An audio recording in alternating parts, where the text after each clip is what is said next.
Ladies and gentlemen, welcome to Sorin Space. We live in an age that worships emotion. Express it, share it, validate it. But few people are taught the most critical skill of all, the ability to disconnect emotion from reality. Emotional sovereignty is not emotional suppression. It is emotional separation. It is the capacity to say, this is what I feel. This is what is happening. And these two are not the same thing. Most human suffering does not come from facts.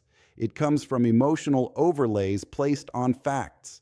A word becomes an insult. A disagreement becomes a threat. A mistake becomes an identity. Reality stays simple. Emotion turns it into a prison. To see a mountain, not as fear, not as memory, not as trauma, is not coldness. It is clarity. Emotional sovereignty is the ability to observe without distortion, to witness without drowning, to feel without being owned by the feeling. When emotion fuses with perception, judgment collapses. When emotion fuses with identity, conflict becomes inevitable. When emotion fuses with memory, the past controls the present. A sovereign mind installs a switch. Emotion, online or offline. Offline does not mean denial, it means protection.